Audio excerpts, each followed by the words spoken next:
नमस्कार, आदाब, बहुत-बहुत स्वागत है आप सभी का। आप देख रहे हैं खास कार्यक्रम नज़र और नज़रिया। मैं हूं आपके साथ बुशरा खानम फहद। आखिरी वक्त में राहुल गांधी, प्रियंका गांधी ने जिस तरह से रैलियां और यात्रा शुरू की है हरियाणा में, उसने पूरी बाजी को पलट कर रख दिया है।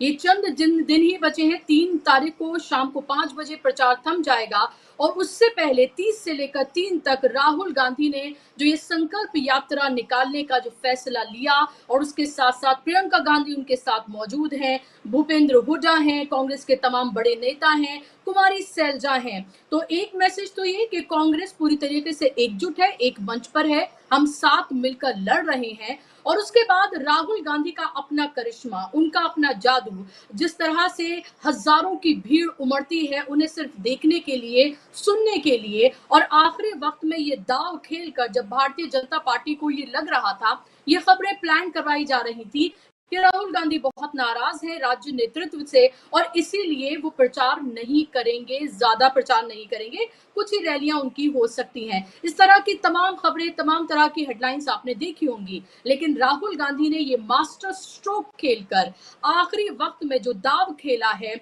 वो भारतीय जनता पार्टी को बहुत भारी पड़ रहा है।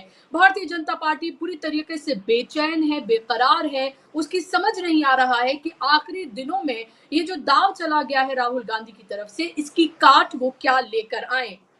रैली में तो आपने देखा ही कि राहुल गांधी जब मंच से उन्होंने तमाम उन अहम मुद्दों को उठाया जो भारतीय जनता पार्टी की दुखती रग हैं और हरियाणा के सबसे अहम मुद्दे हैं, ना सिर्फ उनको उठाया बल्कि एक पूरा रोड मैप लोगों के सामने, जनता के सामने रखा कि उनकी सरकार बनेगी तो कैसे उनके बारे न्यारे होंगे और कैसे इन मसलों का निवारण किया जाएगा। रोड शो भी उन्होंने किया। बहुत गर्मी है, बहुत उमस है, ह्यूमिडिटी है, उसके बावजूद आप ये देखिए कि खुली जीप में चढ़कर राहुल गांधी, प्रियंका गांधी, सैलजा और भूपेंद्र हुड्डा साथ में मिलकर लोगों को खिताब कर रहे हैं, लोगों से मिल रहे हैं, जनसंपर्क कर रहे हैं, उनके उन मुद्दों को उठा रहे हैं जो बेहद जरूरी हैं। इसको लेकर राहुल गांधी ने एक ट्वीट भी आज किया है। वो ट्वीट मैं आपको जरूर पढ़ के सुनाना चाहूंगी। राहुल गांधी ने जो ट्वीट किया है उसमें साफ तौर पर उन्होंने जो लिखा है वो मैं आपको पढ़ के सुनाऊंगी। राहुल गांधी ने लिखा है कि हरियाणा में दर्द के दशक का अंत करने के लिए कांग्रेस पार्टी पूरी शक्ति के साथ एकजुट है, संगठित है, समर्पित है। अब प्रदेश में 36 बिरादरियों की सरकार बनेगी, सबकी हिस्सेदारी तय करने वाली सरकार बनेगी, न्याय की सरकार बनेगी। हरियाणा में कांग्रेस की आंधी आ रही है, अब हाथ बदलेगा हालात। तो अब हाथ बदलेगा हालात, ये कहना है और ये कहा जा रहा है कांग्रेस की तरफ से। राहुल गांधी ने मंच से कहा कि कांग्रेस की आंधी आने जा रही है। उन्होंने लोगों को ये चेताया भी साफ तौर पर। ये कहा राहुल गांधी ने कि जो छोटी पार्टियां हैं वो दरअसल भारतीय जनता पार्टी का ही मुखौटा है। वह भारतीय जनता पार्टी की बी पार्टियां हैं, तो उन सब के चक्कर में आप ना पड़े। यहाँ पर टक्कर सीधे तौर पर भारतीय जनता पार्टी और कांग्रेस के बीच में है।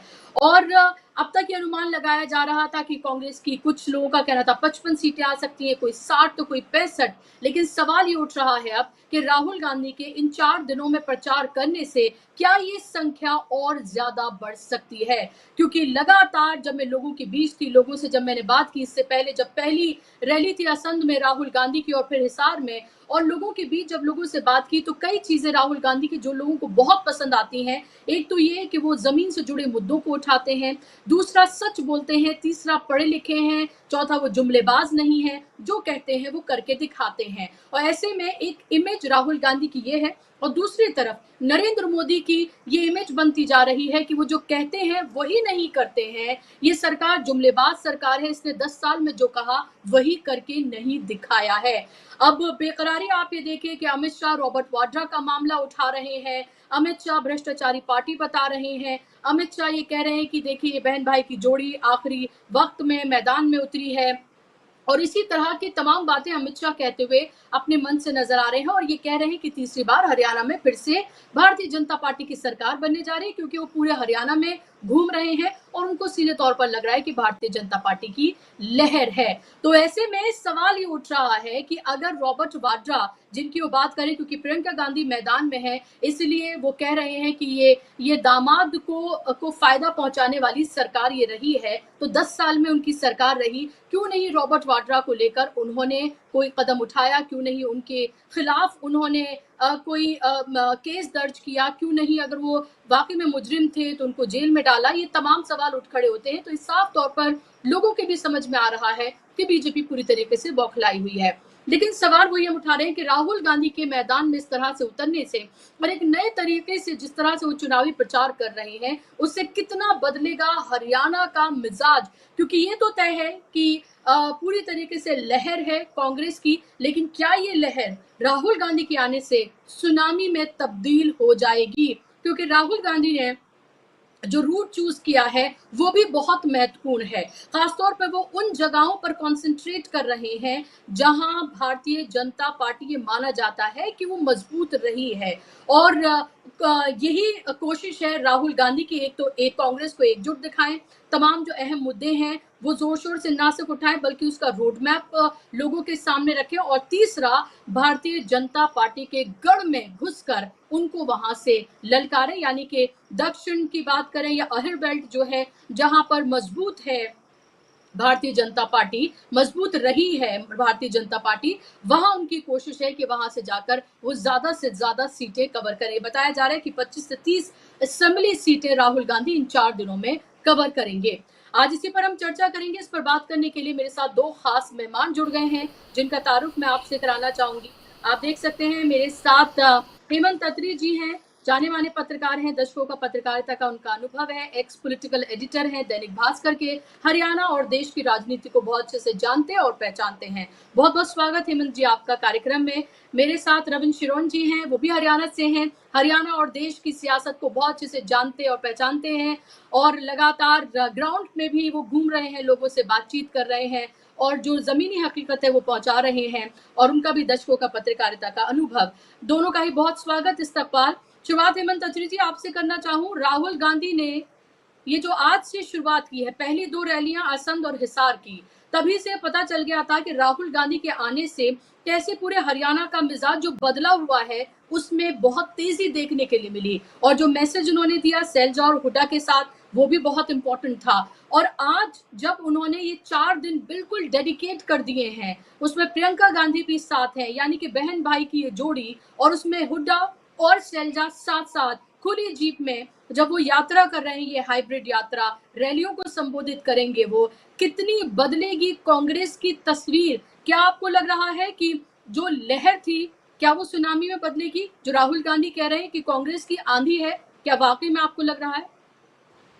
देखिए पुष्पा जी, ये जो रैली जो चला है आज राहुल गांधी का जो सिलसिला आज से हरियाणा विजय संकल्प यात्रा, ये बेसिकली पहले 4 दिन की प्लानिंग थी, लेकिन जो अभी संकेत मिल रहे हैं दिल्ली से वो ये है कि आज वो लोग इधर गए हैं जीटी रोड बेल्ट में, कल जो है वो बहादुरगढ़ से जींद की तरफ निकलेंगे, 2 तारीख को शायद ब्रेक रहेगा और 3 तारीख को वो पलवल की साइड से होते हुए और उधर से मेवात वाली बेल्ट और अहिरवाल में टच करेंगे। ये कार्यक्रम बन रहा है। 2 तारीख को शायद ब्रेक रहेगा। अब आपने कहा कि इस यात्रा का नफा नुकसान और सारी स्थितियां, देखिए कांग्रेस पार्टी का प्रदेश में जब से चुनाव घोषित हुआ है एक माहौल है, एक हवा भी है जो दिख भी रही थी अपेरेंटली लगातार।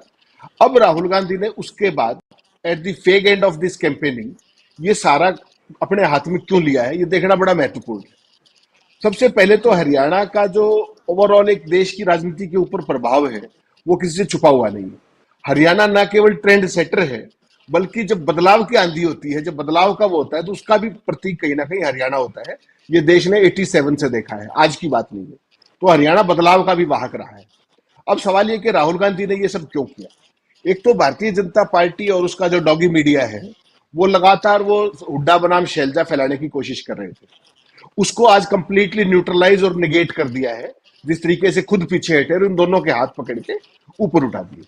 इसका क्या संदेश गया कि जो प्रदेश की लीडरशिप और केंद्र की जो लीडरशिप है वो कंप्लीट हार्मनी में है, उनके बीच में कंप्लीट सौहार्द है और किस तरीके की टांग खिंचाई नहीं है। एक महत्वपूर्ण बात यह है। दूसरी बात यह कि आपको पता है हरियाणा एक छोटा प्रदेश है और यहां पर चुनावी मार्जिन कई बार तमाम कारणों से मल्टीपोलर कंटेस्ट कह लीजिए या तमाम समीकरणों के जरिए कई बार मार्जिन कम रह जाता है। और ये उदाहरण आपने 2019 में देखा होगा, जब हरियाणा की 90 में से 24 सीटें, उनका जो मार्जिन था वो 5,000 से नीचे था।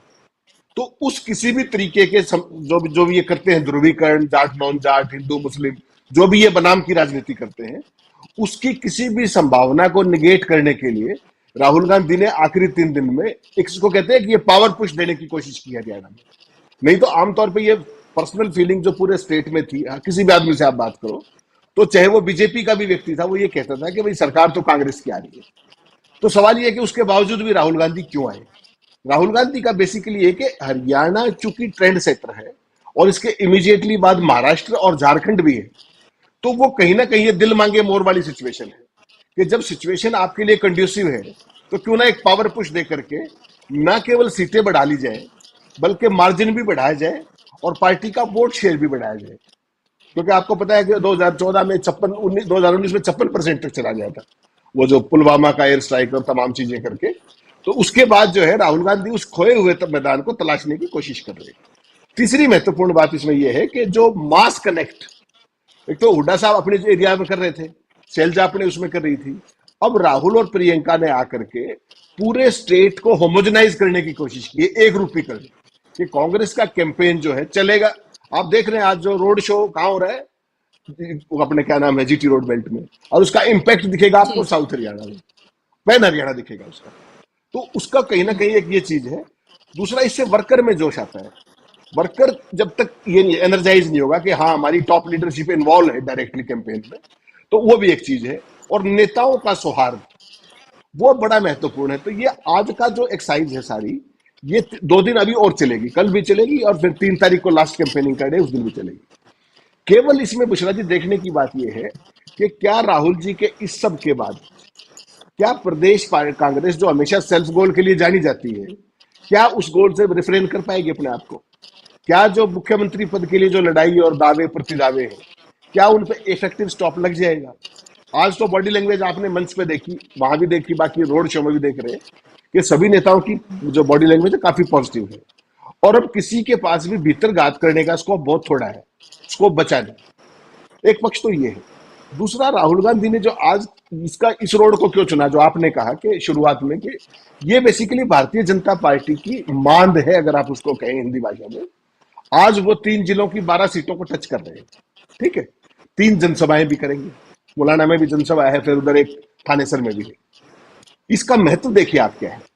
हरियाणा में बीजेपी 2014 में पहली बार पावर में आई थी, उसका जो गेटवे या तो अहिरवाल था, और दूसरा जो गेटवे था वो ये अपना जो जीटी रोड वाली बेल्ट है।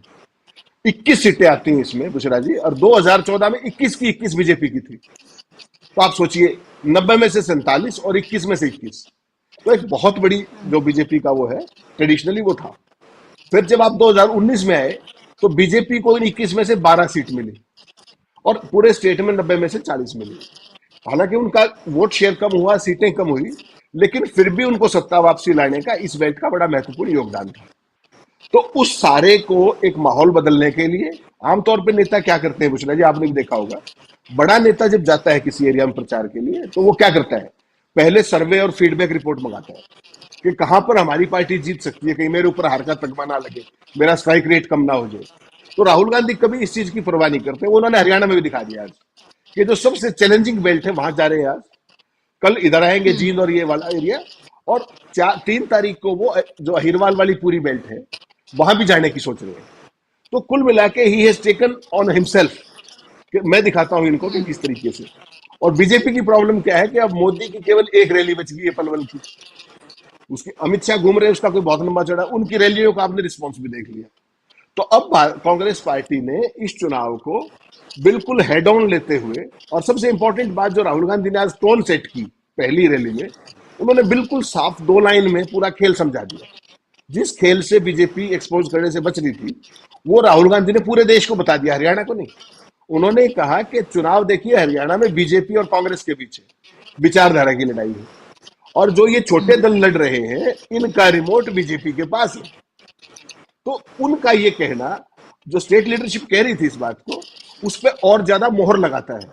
और यही चीज अब लॉन्ग टर्म में जब सारी स्टेट में ये मैसेज बहुत तेजी से जाएगा, जी। जो अब तक शायद उतना मजबूती से नहीं जा रहा था। तो कुल मिला के उनकी हुँ। टोन, टेनर, सारी चीजें, बॉडी लैंग्वेज, हर चीज पॉजिटिव है। और ये मुझे लगता है बीजे कांग्रेस पार्टी का डिसाइसिव मूवमेंट्स में बहुत बड़े लेवल पे मदद करने वाली है। कांग्रेस हो सकता है कि अगर कोई फोपा ना किया जाए तो अपने पिछले सारे रिकॉर्ड हरियाणा में तोड़ सकती है। और हाईएस्ट रिकॉर्ड कांग्रेस का 2005 का है, 67 सीट्स का हरियाणा में। जी, तो क्या वो अपना रिकॉर्ड तोड़ पाएगी कांग्रेस? ये बड़ा चैलेंज है 67 सीट्स का। और उसके बाद फिर क्या होता है ये देखना बेहद महत्वपूर्ण होगा। लेकिन सवाल ये है रविंद्र जी कि राहुल गांधी के आने से हरियाणा की ज़मीन कांग्रेस के लिए कितनी बदलने जा रही है? क्योंकि अमित शाह के पास, भारतीय जनता पार्टी के पास वही उसी तरह के मुद्दे हैं, जहाँ पर योगी आदित्यनाथ अपनी तरह की जो पॉलिटिक्स वो करते हैं, उसी उसी के लिए जो जिसके लिए वो जाने जाते हैं, उसी तरह के तमाम बयान वो यहाँ पर दे रहे हैं। अमित शाह कांग्रेस को सिर्फ कोस रहे हैं, कह रहे हैं कि भाई देखिए इनके पास तो आपस में ही सर फुटअव्वल हो रहा है, इनके पास तो कई चेहरे हैं सीएम के। और हालांकि वो अपनी जो सर फुटअव्वल है जो जगह जगह देखने के लिए मिल रही है उसकी तो जाहिर सी बात है वो बात नहीं करेंगे। ये भी कहा जा रहा है कि प्रियंका गांधी 2 तारीख को शायद जुलाना में रैली करेंगी और 3 तारीख को राहुल गांधी दक्षिण में होंगे जहां पर भारतीय जनता पार्टी बेहद मजबूत है। इस सब को, राहुल गांधी की आज की टोन को, अमित शाह ने जो बयान दिया है, राहुल गांधी की शुरुआत को आने वाली 5 तारीख के लिए आप कैसे देख रहे हैं? और देखिए ये आज जो हुआ है ना, ये ऐतिहासिक है। आज जो शुरुआत है साल 1982 में ठीक इसी जगह से राहुल गांधी की दादी ने भी शुरुआत की और 1982 में कांग्रेस सरकार बनाने में कामयाब हुई। आज नारायणगढ़ में जो शुरुआत हुई और उसके बाद अगर हमारे पास विजुअल्स वो हों तो हम अगर दर्शकों को दिखा पाए कि जो अपार जनसमूह वहां पर भीड़ है, जो ये जो विजुअल्स है, इसमें अगर एक और टॉप शॉट है, टॉप एंगल से लिया है, उस शॉट में आपको दिखेगा कितनी जबरदस्त वहां पर भीड़ है। और ये इस तरह की भीड़ जीटी रोड पर आप पूरी जगह, पूरे इलाके में जब जाएंगी तो इस तरह की भीड़ दिखेगी। और इसका कंपैरिजन चाहे आप माने या ना माने, लेकिन जाने अनजाने में कंपैरिजन आप करेंगे तो प्रधानमंत्री की रैली से ही करेंगे। उस रैली में इतनी ऑर्गेनाइज्ड रैली होती है प्रधानमंत्री की, उसमें सिक्योरिटी भी कवर देखना पड़ता है, 15-20 दिन पहले से तैयारियां शुरू होती हैं। उस रैली में अगर किसी भी रैली में मिला के इतनी भीड़ हो, जो कि ये अब देखिए ये तो ऑर्गेनाइज्ड रैली नहीं है, ये तो ऐसे उन्होंने खड़े हो गए और भाषण देने लग गए। और ऊपर से ट्रैफिक का मूवमेंट हो ही रहा है क्योंकि वो हाईवे है, हाईवे का ट्रैफिक तो आमतौर पर रोका नहीं जाता है। तो वो इस तरह की जगह पर जब राहुल गांधी रैली कर रहे हैं और डायरेक्ट कनेक्ट जब जनता के साथ बना रहे हैं, तो जाहिर है इसका सीधा असर पड़ेगा। और ये असर हम लोगों ने लोकसभा चुनाव में भी देखा, जहां जहां पीएम गए, ये राहुल गांधी गए, जहां प्रियंका गांधी गई, उस इलाके में इन्होंने जहां गए वहां पर अपार जन समर्थन इनको मिला। और आजकल तो एक बड़ा अच्छा पैमाना हो गया है इन चीजों को जानने का कि इनकी पॉलिटिकल जो ताकत है वो कितनी है। जब ये कार्यक्रम चल रहे हैं ठीक उसी वक्त इनके वीडियोस कितने वायरल हो रहे हैं। आप अपने चैनल पे जो वीडियो डालती हैं उसकी संख्या देख लीजिए कितने लोगों ने देखा, और उसी के बगल में हम लोग जब देखते हैं कि प्रधानमंत्री के भाषण की लोगों ने कितने देखा, तो उससे एक मोटा आइडिया मिल जाता है कि लोग किसको पसंद कर रहे हैं सुनना, किसको देखना चाहते हैं। और उसमें इतनी असमानता हो गई है कि अगर राहुल गांधी के या भाषण को 10 लाख लोग देख रहे हैं तो प्रधानमंत्री के भाषण को 1.5 लाख लोग देख रहे हैं। इतना ज्यादा अंतर आ गया है। तो उससे इस बात का हमको इल्म हो जाता है कि ये जो कार्यक्रम यहाँ पर किया गया है, जो पूरा इतनी स्ट्रेटेजी और प्लानिंग के साथ जो किया गया है राहुल गांधी की 3 दिनों की यात्रा या 4 दिनों की जो यात्रा रहेगी, वो तो अपने आप में एक संदेश है, क्लियरिटी देता है कि अगर कांग्रेस पार्टी इस इलाके में जीतने वाली है तो उसका मार्जिन कितना बढ़ सकता है। और अगर कहीं कॉन्टेस्ट टफ था तो उस टफ कॉन्टेस्ट को कांग्रेस पार्टी आसानी से जीतेगी। इसका क्लियर कट एक मैसेज दिया जा रहा है यहाँ से। और ये इलाका किसान आंदोलन का भी धुरी है। एक तरफ जहां पर कालका से अगर हम बात करें इस इलाके की शुरुआत, और आज जहां पर ये नारायणगढ़ होते हुए अगर यमुनानगर तक ये इस पूरी बेल्ट को देखें, तो ये एक तरफ जहां हिमाचल प्रदेश को टच करता है, मोरनी की हिल्स इस इलाके में पड़ती हैं, पंजाब पूरे बेल्ट में टच करता है और आखिर में खत्म होता है उत्तर प्रदेश के सहारनपुर के बॉर्डर को टच करते हैं, जिसमें यमुनानगर और जगाधरी की बेल्ट में अच्छा खासा मुस्लिम वोटर है। तो ये पूरी बेल्ट में जहां पर इलाका जो है, यहाँ पर किसान आंदोलन का बड़ा प्रभाव रहा और ये वो बेल्ट था जहां पर एपी सेंटर था। और इसी इलाके में कांग्रेस पार्टी को सफलता हासिल हुई जब लोकसभा चुनाव में वो अंबाला की लोकसभा सीट को जीतने में कामयाब हुए। इसके बगल की जो सीट है, जो बीजेपी के लिए और जरूरी है, कुरुक्षेत्र, जहां से सांसद अभी के जो मुख्यमंत्री हैं वो थे। नारायणगढ़ वो विधानसभा क्षेत्र है जो मुख्यमंत्री का गृह क्षेत्र है, यहाँ पर उनका पुश्तैनी घर है, पहला 2014 का विधानसभा यहां से जीते। करनाल वो क्षेत्र है जहां से दो बार के मुख्यमंत्री और 2 मुख्यमंत्री जहां से विधायक रहे, प्रेजेंट मुख्यमंत्री भी वहीं से विधायक रहे, मनोहर लाल खट्टर भी, वो वहां से सांसद भी हैं। और लाडवा की वो विधानसभा सीट है जहां से अभी वो चुनाव दोबारा से लड़ते।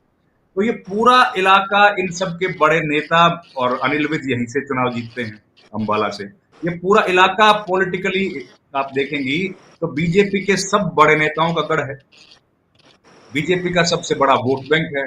लोकसभा, विधानसभा, सब जगह पर बीजेपी का समर्थन इनको यहाँ से सबसे ज्यादा मिला है।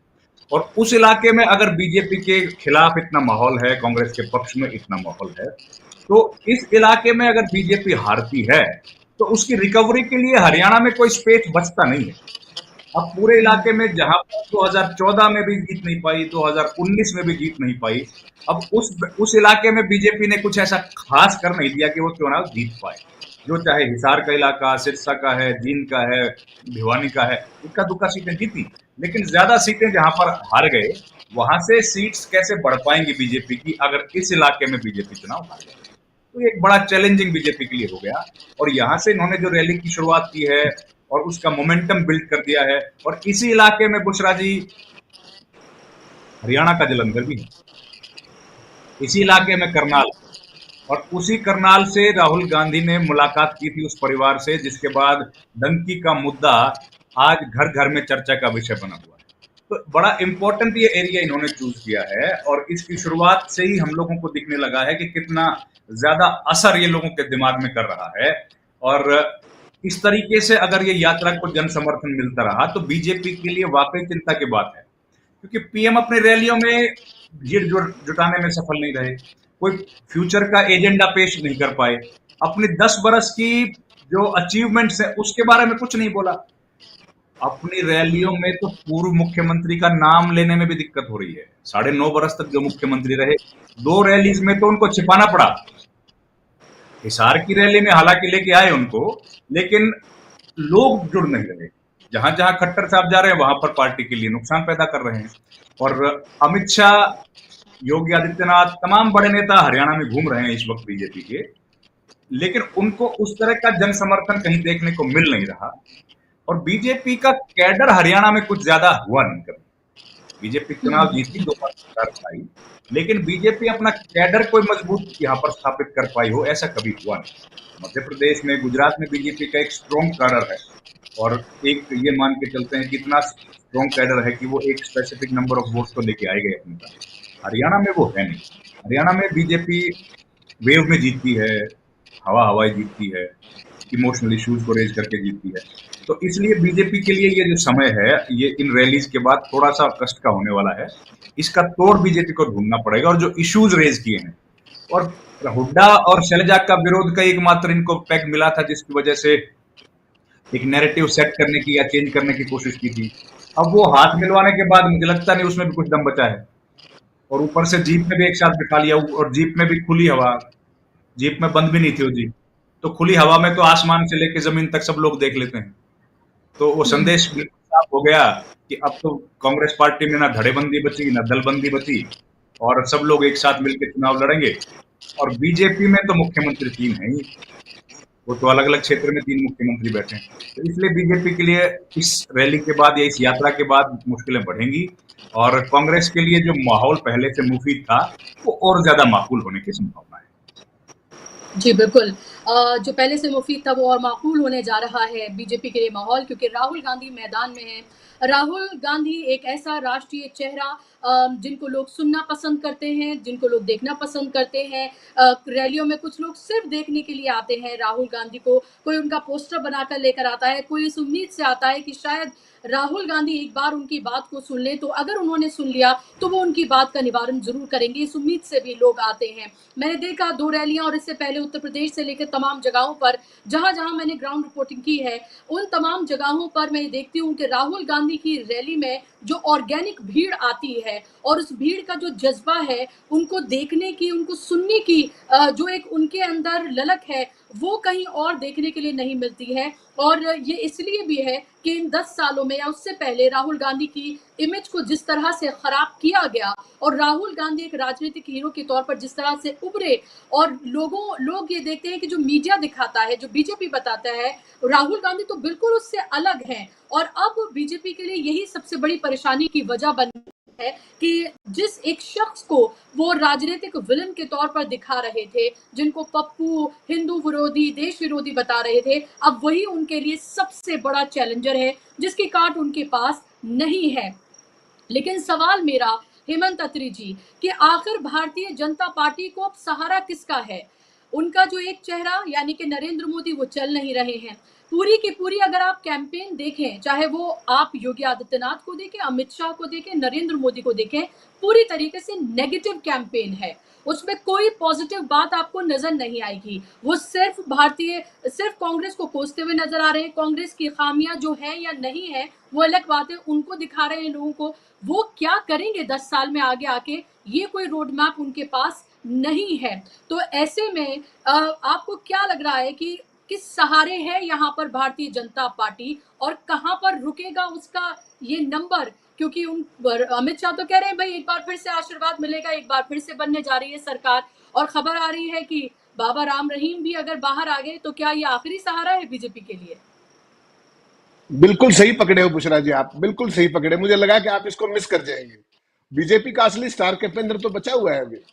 कल रात तक संकेत ये मिल रहे थे कि जिस तरीके की स्थितियां हैं और पूरे देश की नजर हरियाणा के चुनाव पे है, तो भारतीय जनता पार्टी अवॉइड करेगी बाबा राम रहीम को वापस बाहर पैरोल पे लाने के, क्योंकि अभी 2 सितंबर को ही वापस गए हैं वो जेल में, उससे पहले पैरोल पे ही थे।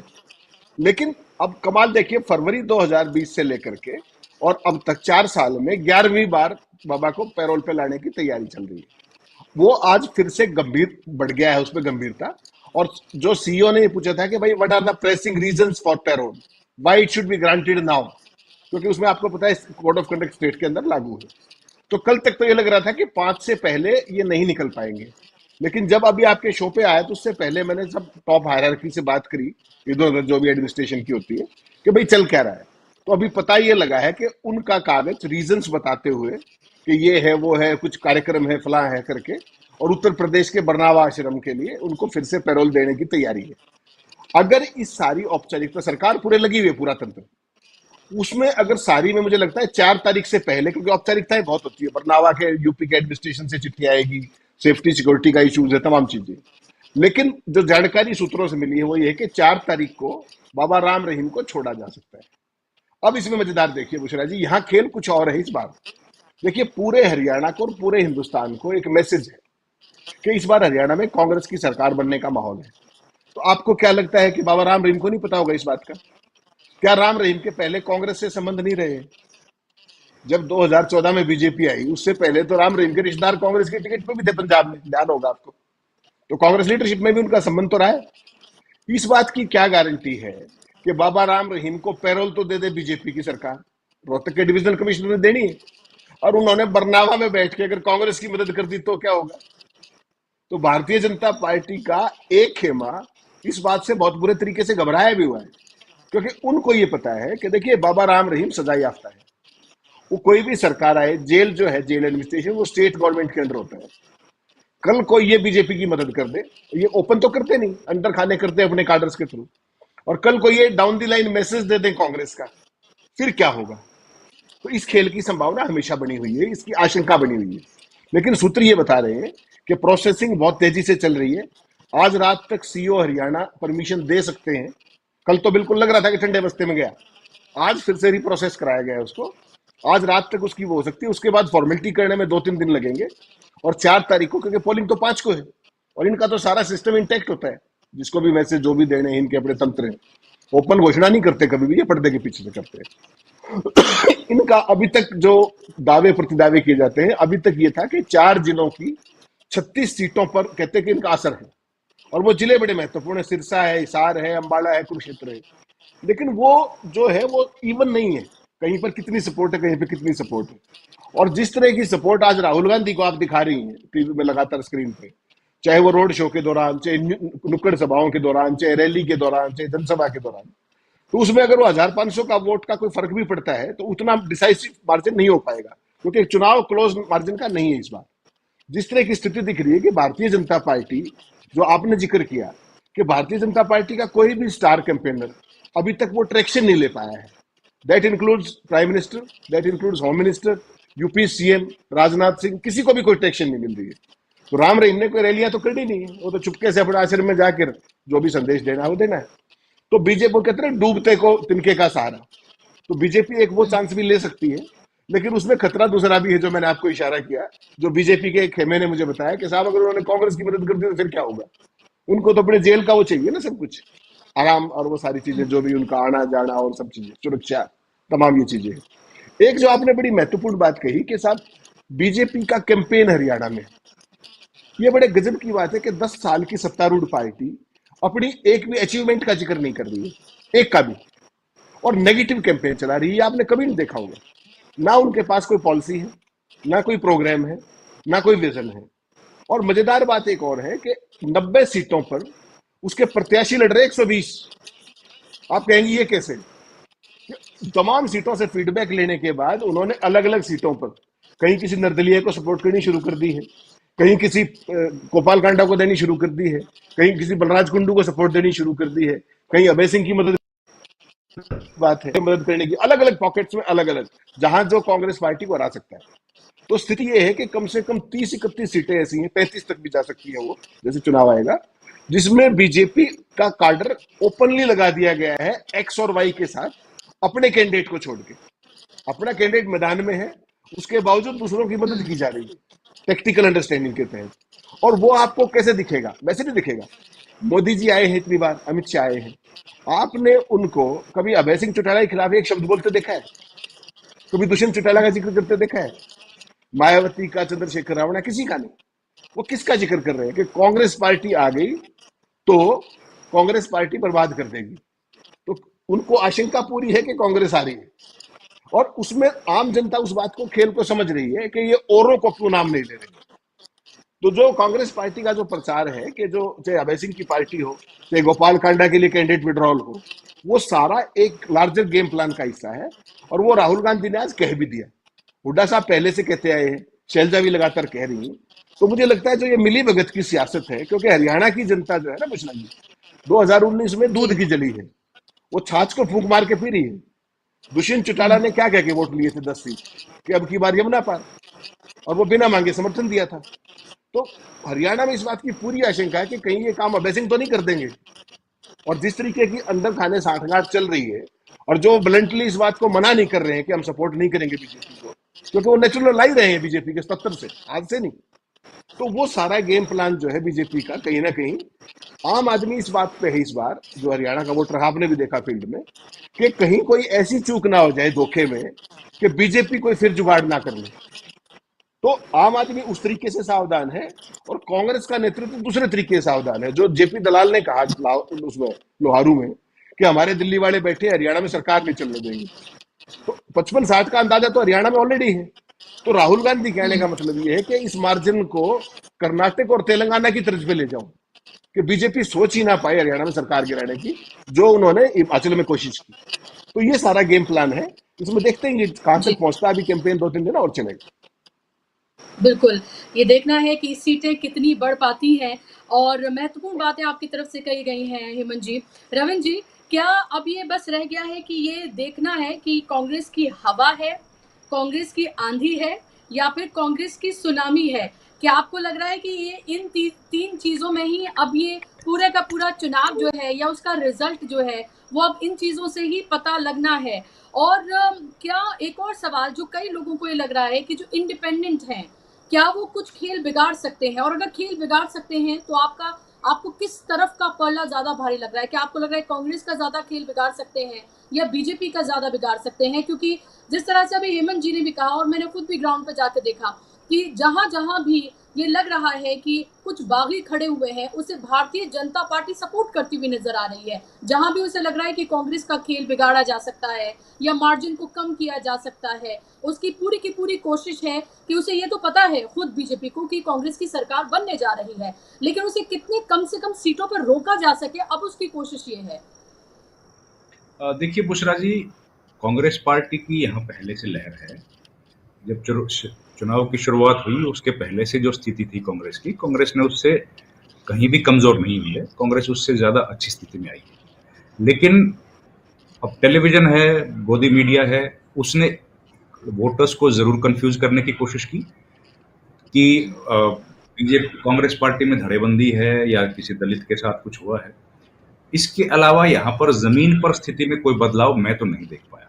हाँ, दिल्ली में लोगों ने जरूर देखा, दिल्ली के जो मीडिया है उसको जरूर दिखाई दिया संजय वाली आंख से, लेकिन हमको नहीं दिखाई दिया जमीन पे कि कुछ बदलाव आया हो। और वही कंफ्यूजन जाहिर है ऊपर से जब टेलीविजन से देखते हैं तो परकुलेट लोगों के बीच हो जाती है, तो उस तरह की कंफ्यूजन थी। ये जब रैली होगी, राहुल गांधी की जो रैली हुई है, उसके बाद कांग्रेस पार्टी के अंदर जो जिस तरह का भी जो लोगों के मन में दुविधा थी या जो भी उनके विचार थोड़े से कहीं कंफ्यूजन में आए थे, वो सब क्लियर हो जाएगा। उसके बाद कुछ बचेगा नहीं शेष। तो क्लैरिटी है यहाँ पर, लोगों के दिमाग में भी क्लैरिटी है और ये इतिहास भी ऐसा ही रहा है। जो सरकारें यहाँ पर पहले बनी, देखिए कांग्रेस की भी सरकार देख लीजिए, हम लोग तो कांग्रेस के स्पोक्स पर्सन नहीं है, लेकिन कांग्रेस की सरकार गई तो 15 सीटें आई थी। कांग्रेस की जब सरकार 10 साल यहाँ शासन करके चली गई थी तो 15 सीटें आई थी। उसके पहले की सरकार देखिए जो 2 बार मुख्यमंत्री रहे, 77 में सरकार 2 बार बनी, 68 और 77 में सेम पार्टी की 3 सीटें आई थी 77 में कांग्रेस पार्टी की।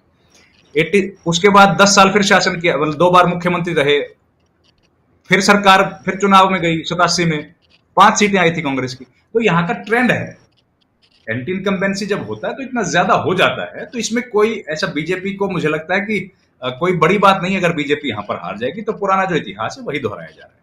इसके पहले भी यहाँ जब चौटाला की सरकार चली गई थी तो 9 सीटें आई थी बस।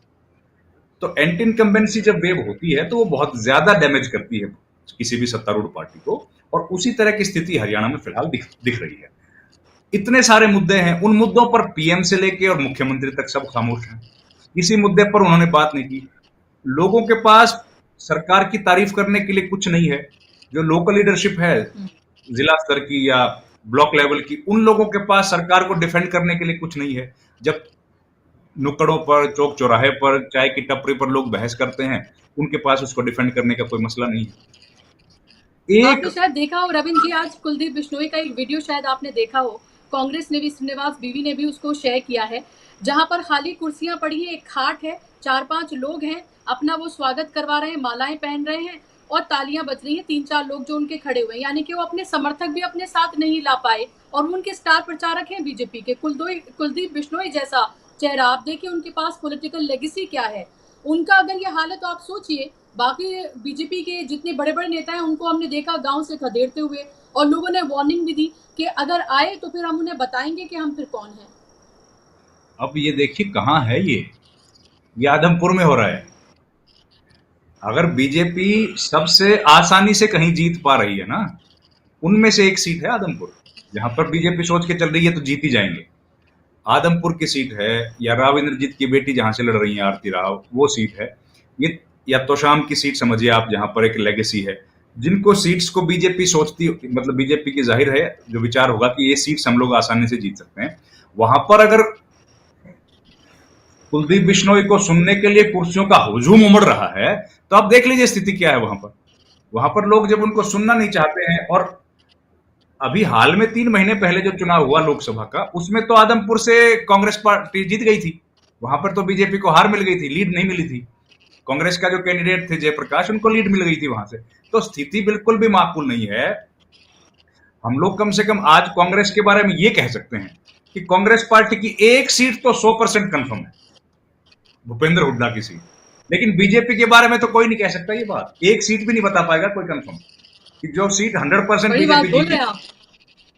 मैं कह रहा हूं एक सीट ही बोला, मैंने ज्यादा नहीं कह रहा, एक सीट है भूपेंद्र हुड्डा की जिसको कॉन्टेस्ट नहीं है। वो सीट 50,000 से भी जीत सकते हैं, 60 से भी, लेकिन बीजेपी की ऐसी कौन सी सीट है?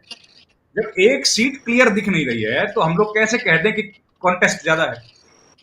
एक सीट पूरे हरियाणा में। जब आदमपुर की स्थिति ये है, राव इंद्रजीत अपनी बेटी की विधानसभा को छोड़ के निकल नहीं पा रहे, तो हमको बताइए ना कैसे हम लोग इस बात को मान लें जो गोदी मीडिया एक नैरेटिव सेट करने की कोशिश कर रहा है कि यहां पर कड़ा मुकाबला है। बीजेपी के पास ले दे के एक ही तो अस्त्र है, जातिवाद। अब जातिवाद लोग स्वीकार कर नहीं रहे। अब देखिए, अब लोग कहने लगे कि बीजेपी का वोटर शांत है।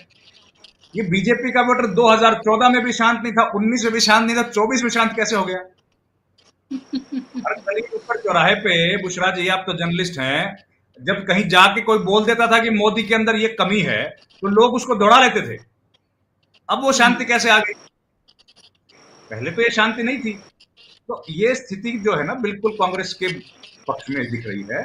और जो निर्दलीय उम्मीदवार हैं, अब हिसार का विधानसभा क्षेत्र है, ये निर्दलीय कांग्रेस पार्टी के तो बागी हैं, लेकिन बीजेपी का कोई बागी नहीं है। बीजेपी ने तो प्लान्ड तरीके से इनको खड़ा किया इलेक्शन में। बीजेपी के तो जो खुद के कैंडिडेट हैं, कमल गुप्ता, यहां पर ये समझिए वो बागी हैं। वो कह रहे हैं मेरी भी मदद कर दो, मैं तो कैंडिडेट हूं। यहाँ पे सावित्री जिंदल बागी नहीं है, यहाँ तो कमल गुप्ता बागी हैं। वो कह रहे हैं कि मैं इतने कल, अब सुनिए, कल मैं कहीं लोगों से बात करने के लिए चला गया, ऑन रिकॉर्ड एक बंदे ने कहा, वीडियो है मेरे पास, उसने कहा कि अगर कमल गुप्ता ऑफिशियल कैंडिडेट जो है बीजेपी के, अगर वो चुनाव में जमानत बचा लें तो मैं आधी मुझ साफ करा लूंगा। और ये शहर है, हिसार शहर है जो कि हिंदुस्तान बीजेपी का पूरे इंडिया में, पूरे भारत में यही है ना कि बीजेपी शहरों की पार्टी है। ये शहर की स्थिति है। अब गुड़गांव से लेके आप पंचकुला तक शहरों की हालत देख लीजिए, कहां पर बीजेपी जीत रही है। एक सीट में तो ढूंढ नहीं पा रहा जिसको आंख मीच के हम लोग रात को भी कहें कि शोर जीतेगी और सवेरे उठ के फिर कह दें भाई जीत निश्चित है। एक सीट नहीं दिख रही है, सब जगह कंटेस्ट में है बीजेपी। कम से कम कांग्रेस के पास एक तो सीट है हुड्डा की, उस पर कंटेस्ट तो नहीं है कोई। तो ये स्थिति फिलहाल है। ये नैरेटिव बिल्कुल सेट करने की कोशिश की गई, वोटर्स को कंफ्यूज करने की कोशिश की गई, जातिवाद को मुद्दा बनाया गया, लेकिन अब वो सारी बातें दोबारा से सेटल हो रही हैं। और ये होता भी है, देखिए कोई भी इलेक्शन हो दूसरा जी, रैलीज में अगर भीड़ ज्यादा आ जाती है या हर तरीके से शोर शराबा रहता है, मीडिया का इंटरवेंशन लोगों के दिमाग में इतना ज्यादा इनफ्लो है इंफॉर्मेशन का, तो उससे वोटर कंफ्यूज हो जाता है या कम से कम माहौल में थोड़ा सा बदलाव दिखता है। वो सामान्य बात है, वो यहाँ भी दिख रहा था, लेकिन अब वो धीरे धीरे वो डस्ट सेटल हो गई है और अब क्लैरिटी दोबारा से वही सरफेस पे आ गई जो पहले हम लोगों को दिख रही थी चुनाव की घोषणा के समय। अब ठीक वैसी स्थिति हो गई है। पीएम की रैलीज का फ्लॉप होना उस बात की गारंटी है, अमित शाह की रैली में ज्यादा भीड़ नहीं आना वही दिखाता है, चीफ मिनिस्टर जो है वो ज्यादा किसी तरीके से भी ऐसा माहौल नहीं बना पा रहे कि लोग उनको सुनने के लिए आए या उनकी पॉलिसीज ऐसी हो जिन पर चर्चा करें। अब बार बार एक ही बात की, जो पुरानी बातें थी 20 साल पहले की, उन्हीं बातों को उठा उठा के लेके आ रहे हैं।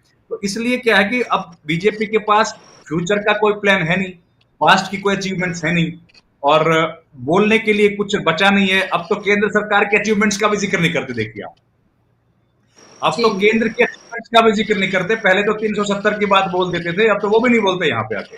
अब तो अग्निवीर के बारे में बात नहीं करते, सारी जो स्कीम्स चलाई थी, हमने हाईवेज बना दिया, उसकी बात भी नहीं करते। हाईवे से उतरते ही आपको यह पता नहीं लगेगा आप गांव में है कि शहर में है। दोनों का, शहर और गांव का अंतर खत्म कर दिया, इतनी महान सरकार है। आप अपने, हम लोगों को लगता है कि हम लोग तो यार दिल्ली में है, करनाल में है, गुड़गांव में बैठे हैं शहर में, और जैसे ही घर से निकलेंगे तो आपको पता लगेगा आप तो स्विमिंग पूल में जा रहे हैं। 10-10 दिन हो गए बारिश को खत्म हुए, पानी अभी तक सूखा नहीं है। सिविल एमिनिटीज के नाम पे प्रदेश में बिल्कुल चरमरा गई व्यवस्था।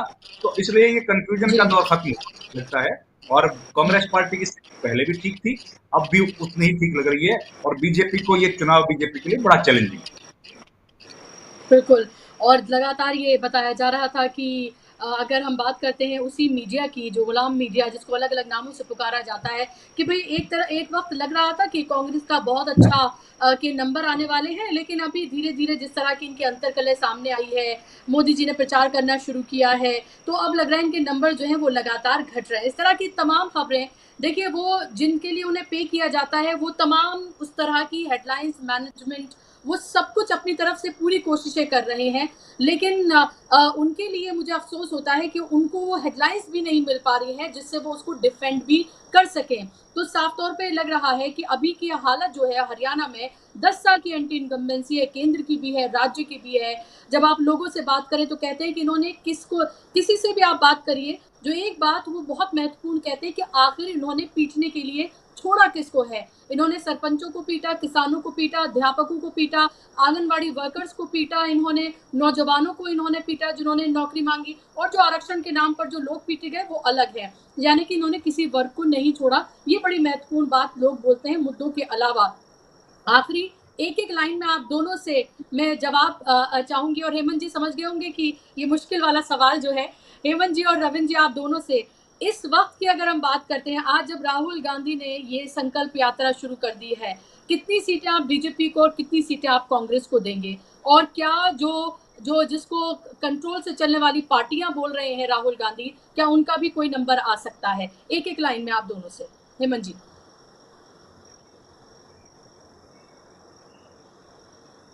मीडिया और एक मिनट आप अनम्यूट। जी, जी। हाँ, अब आप कह रहे हैं बस। देखिए, अभी 3-4 दिन का कैंपेन बचा हुआ है, कम से कम 3 दिन का तो ऑफिशियली बचा ही हुआ है। तो इसमें थोड़ा-सा जल्दबाजी करने की बजाय एक चीज़ हम बड़ा कंफर्टेबली कह सकते हैं कि कांग्रेस पार्टी आज की तारीख में 60 प्लस पर खड़ी है। 60 प्लस पर आज की तारीख में। वो आगे कैसे बढ़ेगा, नहीं बढ़ेगा, आज 60 प्लस है। BJP best case scenario, the best case scenario maximum 15 सीटों पे है। और उसके बाद जो ये इंडिपेंडेंट्स वगैरह ये सारा, जैसे जैसे आप बात करी थी इसकी सावित्री जिंदल की, महम वाला एक कैंडिडेट है, और छिटपुट जैसे अभय सिंह चौटाला है, रानिया वाला है, और अंबाला कैंट है, कई ऐसे ऐसी पॉकेट्स हैं। तो कुल मिलाकर के ये है कि जो मेन स्ट्रीम पार्टी है उसमें 60 कांग्रेस, 60 के आसपास, 60 प्लस भी है आज की तारीख में। बीजेपी 15 से ऊपर नहीं है। बाकी जो उन पे है उस पर डिपेंड करेगा कि राहुल गांधी का अगला जो वो करते हैं सब आर्टिकुलेशन, क्या उससे बिल्कुल जो रीजनल पार्टियां हैं बिल्कुल ये एक्सपोज करके छोड़ देंगे उनको, क्योंकि हरियाणा की जनता इस बार चांस लेने के मूड में नहीं है बुशरा जी। तो बाकी जो 12, 14, 15 सीटें हैं वो कैसे बटेंगी वो डिपेंड करेगा 3 तारीख को जब कैंपेन कंक्लूड होता है। चलिए, ओके। रविंद्र जी। जी बिल्कुल, कांग्रेस पार्टी बहुत मजबूत स्थिति में है। 55-60 सीटें आराम से कांग्रेस जीत रही है, कोई ज्यादा कंपटीशन है नहीं। अब बीजेपी में ये मुख्यमंत्री की जो लड़ाई बताई जा रही है, ये असल में एलओपी की लड़ाई है कि लीडर ऑफ अपोजिशन कौन बने। उसके लिए संघर्ष हो रहा है, क्योंकि एलओपी को भी वही दर्जा मिलता है जो कैबिनेट मिनिस्टर को मिलता है। तो ये मुख्य लड़ाई उसी की बात को लेके है। अगर लेकिन उसके लिए भी 10 सीट जीतनी पड़ेगी। तो स्थिति बीजेपी की जी ठीक है। बिल्कुल, ओके जी। कुछ ऐड कर रहे हैं आप? चाहिए, मुझे खतरा लग रहा है उसमें, जिस तरह का माहौल चल रहा है। जो इन्होंने 10 साल दिल्ली में एलओपी नहीं बनने दिया था ना, लोकसभा के अंदर, ध्यान होगा आपको, तो जो आपने बोया है उसका हरियाणा में उसका सामना भी करना पड़ सकता है। हरियाणा में चौटाला जैसे मजबूत मुख्यमंत्री की, जिनका एक खास तरह का वोट बैंक भी था, पैन हरियाणा, उनकी भी जब सत्ता छोड़ी 2005 में तो 9 सीट आई थी। तो भारतीय जनता पार्टी में मुझे लगता है एलओपी का भी संघर्ष खत्म ना हो जाए अगर ये 3 दिन कैंपेन ऐसे ही चल गया तो।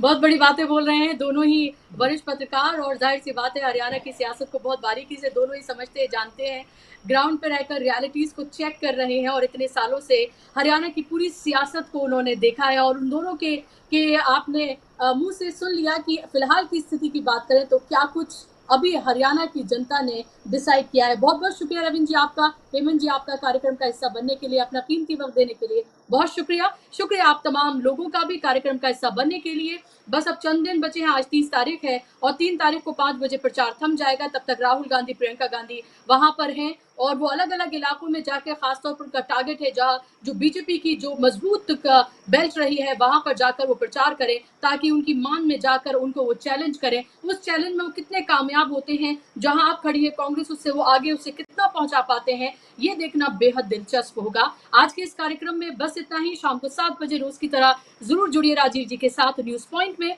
तमाम हमारी स्पेशल रिपोर्ट्स, ग्राउंड रिपोर्ट्स को ज्यादा से ज्यादा लोगों तक शेयर करिए। मुझे दीजिए इजाजत, नमस्कार।